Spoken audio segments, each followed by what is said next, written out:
Now we move on to the final subtopic under production and service, which is financial aspect and control in production.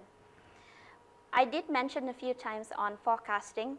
So forecasting is actually an estimation of future demand using the data that we get from our sales. This is closely related to the use of points of sales system. So it predicts the needs within a period of time, probably maybe a month, a year, or 2 times per month, or 4 times per year.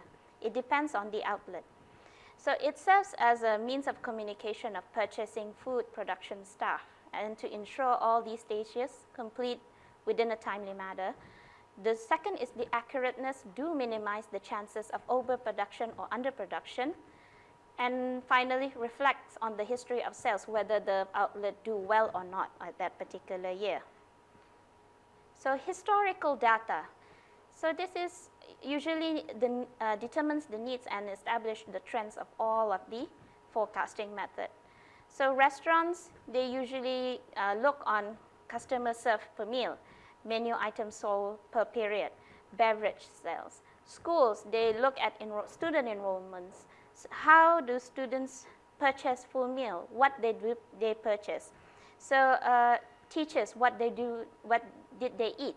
Hospitals, okay, the daily patient census, how many patients get in and how many patients goes out. Patients on therapeutic diets, okay, daily patients admissions and discharge, vending services. So product placed in the machine is what is the product that usually needs every time to refill, okay, the total cash that had been removed and the remaining food of each refill. So criteria for forecasting, we have a few, which is the cost, okay, the accuracy and relevancy, lead time, okay, pattern the behavior of the consumer, ease of use, level of detail that it can produce, and the responsiveness of each forecasting method used. Quantities to produce. So recipes, this is based on your standardized recipe. So every time and now and then, recipes can be adjusted to the portions needed. So amount of batch is limited to the capacity of the equipment. If you have equipment that able to produce about 30 per packs at one time, it cannot be pushed to 100 or 200. Probably you can able to buy new equipment, but that is according to the need of the outlet.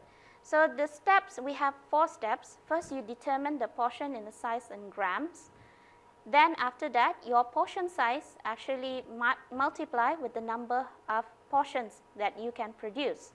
So you will divide it to 1,000. This is when you want to transfer from kilogram to gram. So the next is edible portion weight. You divide by the number of yield. So this is the number, the amount to order. Convert the amount that needed to appropriate purchase unit, which is whether in crate or case or boxes, how many individual that you can able to get. For example, per box, how many cans that you can get, either 24 cans per box or 12 cans per box. Production schedule. So it is a decision making and a communication process on an actual activity for food preparation take over time for specific time. So it is to ensure minimal production problems, to reduce and eliminate risk of potential food contamination, organize food production and food readiness. So production schedule actually communicate with the production plan staff. The work needs to be done on specific time.